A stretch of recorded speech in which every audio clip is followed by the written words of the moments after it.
Russian researchers in the late 1940s kept 5 people awake for 15 days using an experimental gas based stimulant. They were kept in a sealed environment to carefully monitor their oxygen intake, but the gas didn't kill them, since it was toxic in high concentrations. This was before closed circuit cameras, so they had only microphones and 5-inch thick glass portholes sized windows into the chamber to monitor them. The chamber was stocked with books, cots to sleep on, but no bedding, running, water, and toilet, and enough dried food to last all 5 for over a month. The test subjects were political prisoners, deemed enemies of the state during World War II. Everything was fine for the first 5 days. The subject hardly complained, having been promised, falsely, of course, that they would be freed if they submitted to a test and did not sleep for 30 days. Their conversations and activities were monitored, and it was noted that they continued to talk about increasingly traumatic incidents in their past. And the general tone of their conversation took on a darker aspect after the 4 day mark. After 5 days, they started to complain about the circumstances and events that led them to where they were and started to demonstrate severe paranoia. They stopped talking to each other and began alternately whispering to the microphones and one-way mirror portholes.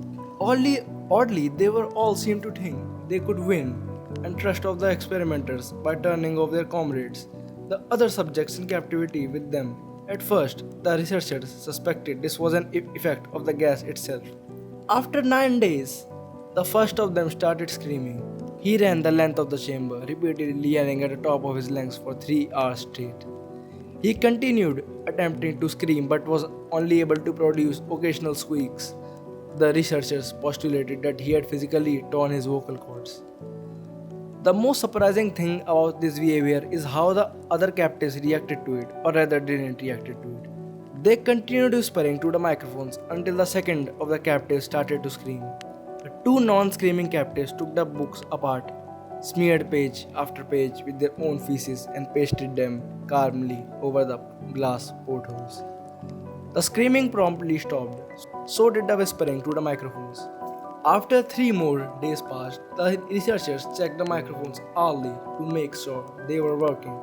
Since they thought it possible no sound could be coming with 5 people inside, the oxygen consumption in the chamber indicated that all 5 must still be alive. In fact, it was the amount of oxygen 5 people would consume at a very heavy level of exercise. On the morning of 14th day, the researchers did something they said they would not do to get a reaction from the captives.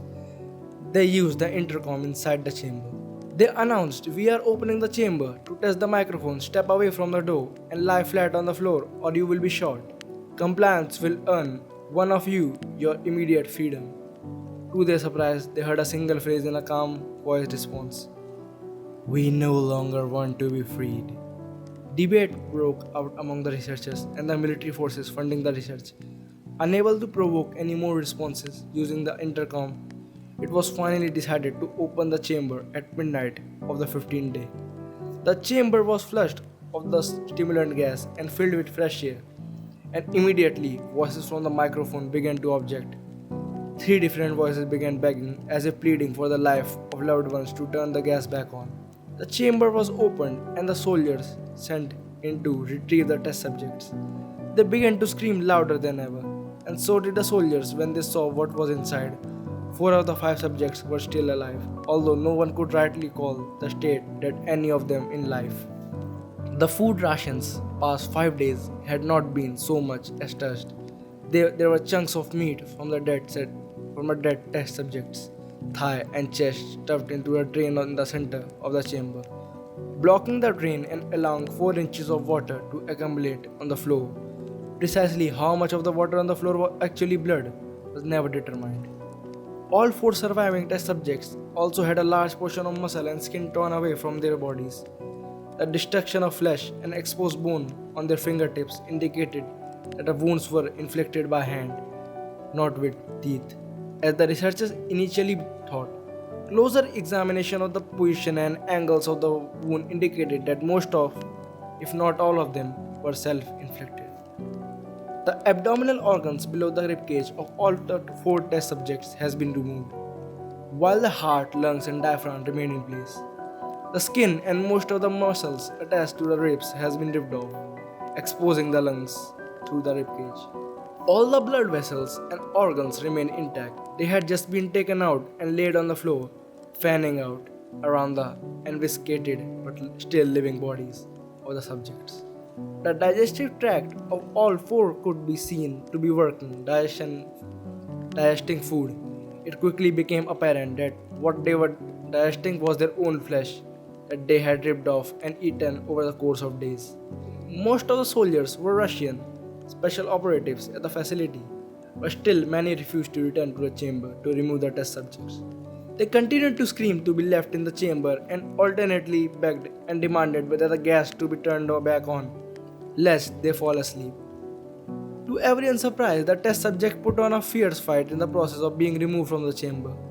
One of the Russian soldiers died from having his throat ripped out. Another was gravely injured by having his testicle ripped off and an artery in his leg severed by one of the test subject's teeth. Another five of the soldiers lost their lives if you count one of that committed suicide in the weeks following the incident. In the struggle, one of the four living subjects had his spleen ruptured and he bled out almost immediately. The medical researchers attempted to sedate him, but this proved impossible.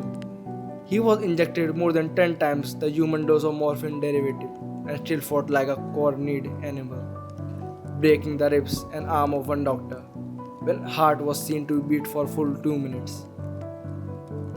After he bled out, when heart was seen to beat for a full 2 minutes after he had bled out to the point there was more air in his vascular system than blood.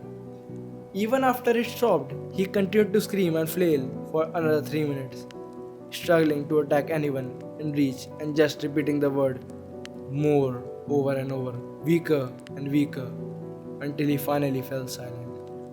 The surviving three test subjects were heavily restrained and moved to a medical facility, two with intact vocal cords continuously begging for the gas, demanding to be kept awake. The more injured of the three was taken to the only surgical operation room that the facility had, in the process of preparing the subject to have his organs placed back within his body. It was found that he was effectively immune to the sedative they had given him to prepare him for the surgery. He fought furiously against his restraints when the anesthetic gas was brought out to put him under. He managed to tear most of the way through a 4-inch wide leather strap on one wrist, even though the weight of a 200-pound soldier holding that wrist as well. It took only a little more anesthetic than normal to put him under.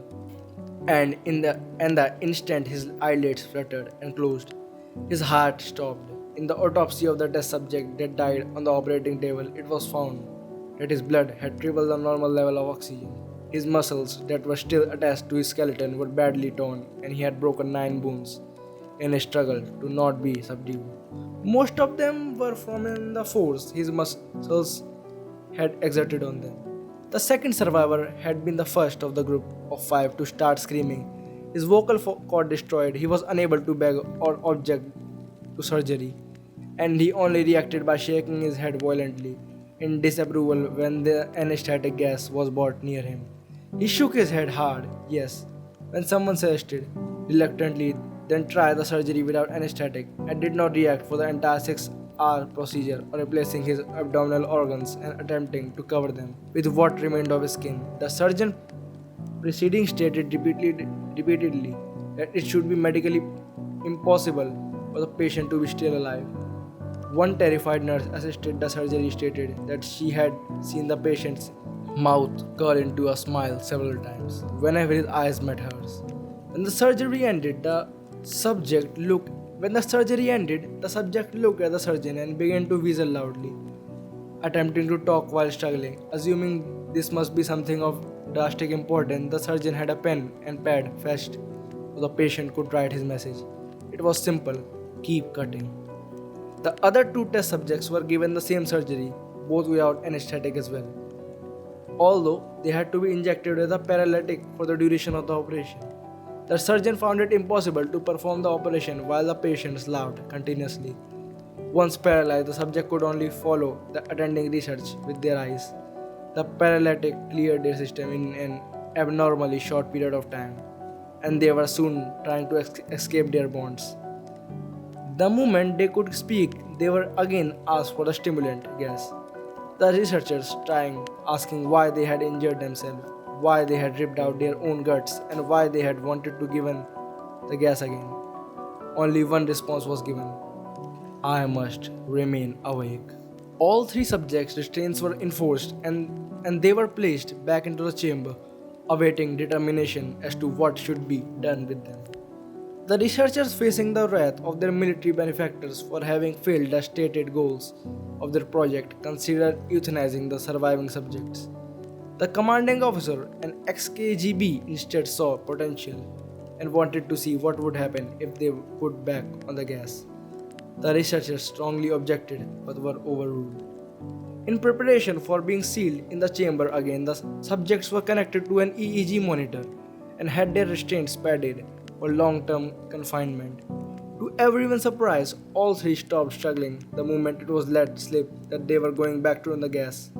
It was obvious that at this point all three were putting up a great struggle to stay awake. One of the subjects that could speak was humming loudly and continuously. The mute subject was straining his legs against the leather bonds with all his might, first leg, then right, then again, for something to focus on. The, the remaining subject was holding his head off his pillow and blinking rapidly. Having been the first to be wired for EEG, most of the researchers were monitoring his brain waves in surprise. They were normal most of the times, but sometimes flatlined inexplicably. It, it looked as if he were repeatedly suffering from brain death. Before returning to normal, as they focused on papers scrolling out to the brainwave monitor, only Werner's saw his eyes slip shut at the same moment. His head hit hard the pillows. His brain waves immediately changed to that of a deep sleep, then flatlined for the last time as his heart simultaneously stopped. And the only remaining subject that could speak started screaming to be sealed in now. His brain waves showed the same flat lines as one who had just died from falling asleep. The commander gave the order to seal the chamber with both subjects inside, as well as three researchers. One of the named three immediately drew his gun and shot the commander point blank between the eyes, then turned the gun onto the mute subject and blew his brains out as well. He pointed his gun at the remaining subjects, still restrained to the bed, as the remaining members of the medical and research team fled the room. I won't be locked in here with these things. Not with you, he screamed at the man strapped to the table. What are you? He demanded. I must know. The subject smiled. Have you forgotten so easily? The subject asked. We are you. We are the madness that lurks within you all, begging to be free at every moment in your deepest animal mind. We are what you hide from in your beds every night. We are what you sedate into silence and paralysis when you go to the nocturnal heaven where we cannot read. The researcher paused, then aimed at the subject's heart and fired. The EEG flatlined as the subject weakly choked out, so neatly free.